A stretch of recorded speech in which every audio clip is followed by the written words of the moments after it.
Poštovani gosti, dragi prijatelji, svima vam želim dobar dan i dobrodošli na ovu našu današnju promociju.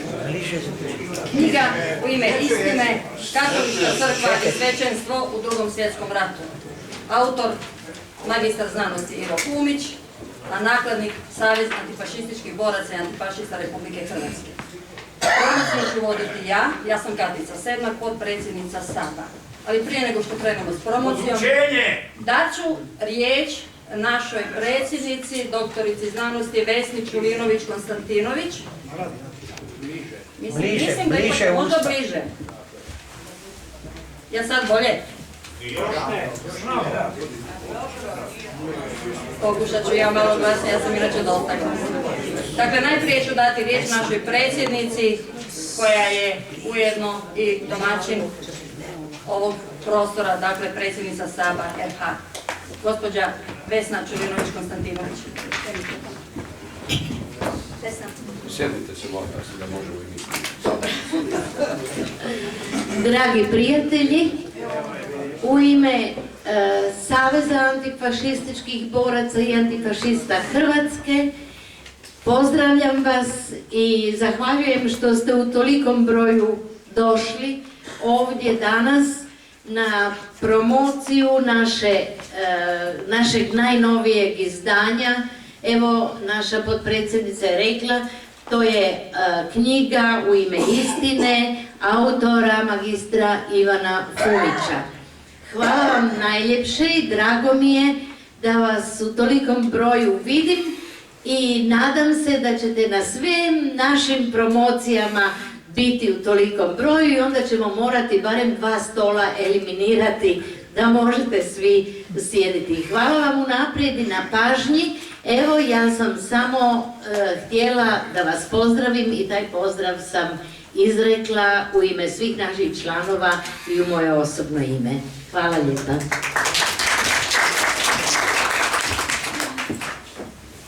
Hvala predsjednici, budući da se slabo čuje, izgleda da ćemo svi morati držati mikrofon u rukama, pa onda evo, je tako bolje?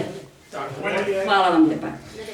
Autor knjige, magistar znanosti Ivo Fumić, uložio je velik trud u prikupljanje građe za ovu knjigu i provjeravanje dostupnih podataka i dokumentacije kako bi ova knjiga i u znanstvenoj javnosti dobila mjesto koje zaslužuje. Knjigu će predstaviti magistar znanosti Drago Pilsl, teolog i novinar, čovjek koji je napisao predgovor ovoj knjizi. Zatim njezin recenzent, akademik Petar Strčić i naravno sam autor, magistar znanosti Ivo Fumić. Poštovani gosti, dragi prijatelji dobre knjige, predstavnici medija. Knjiga koju vam danas predstavljamo nije štivo za ubijanje dosade, to sigurno ne. Ova je knjiga nastala kao odgovor na jednu drugu knjigu, na knjigu Don Ante Bakovića, Hrvatski martirologi 20. stoljeća. Sav naslov U ime istine vrlo je intrigantan i ukazuje na postojanje neistine. Podsjeća da ne postoji stroga podjela na crno i bijelo, već da to crno i bijelo mogu dati sivo, ali i karirano, dakle mogu biti i isprepleteni. Ivo Fumić za svoje tvrdnje podastire konkretne argumente, imena, podatke, brojke i tako dokumentira istinitost svojih navoda, a dvojbenost i neistinitost mnogih Bakovićevih. Izvrsna podloga za polemiku, to sigurno, ali i poticaj za daljnji istraživački rad. Knjigu, kao što je pisalo i obavijesti, možete kupiti po promotivnoj cijeni od 30 kuna, a čini mi se, kao što vidim, mnogi su to već obavili. Pa mislim da možemo preći na promoviranje same knjige. Dakle, poslušajmo što će reći promotori. Najprije magistar znanosti Drago Pilsl. Gospodine Pilsl, izvolite.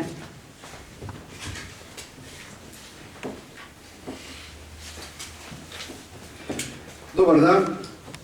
Kao što znate, ja sam teolog i novinar. Mogu reći, jer sam nedavno na sudu morao odgovoriti da li sam i povjesničar. Budući da sam studirao povijest, nisam to diplomirao.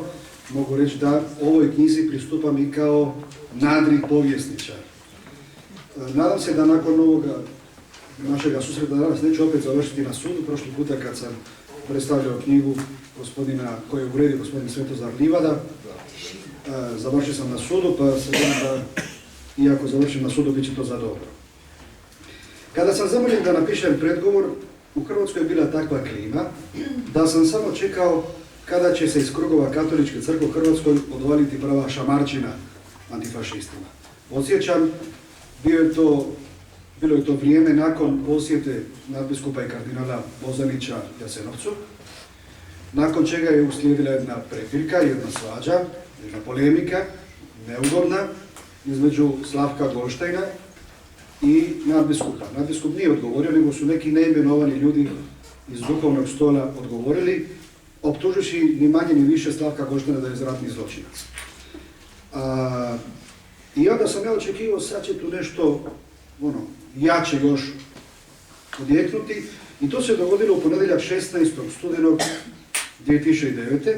kada je predstavljena izjava o negacionizmu komunističkih zločina Komisije Justicija Pax, dakle Pravda i mir, Hrvatske biskupske konferencije. Budite ljubazni pa ugasite telefon. Kada smo bili mi novinari na toj prezentaciji te izjave, možemo ugasiti taj telefon?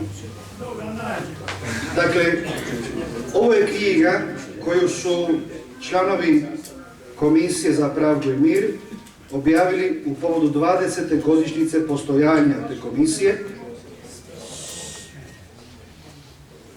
I u toj knjizi se nalazi tekst kojeg navodim sada. Dakle, ta izjava o negacionizmu komunističkih zločina koja je objavljena o 20. obljetnici pada Berlinskog zida.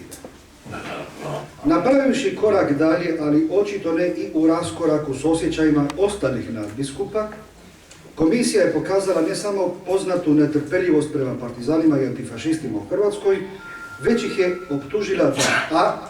veličaju komunizam i b. ne pokazuju kao ni vlasti općenito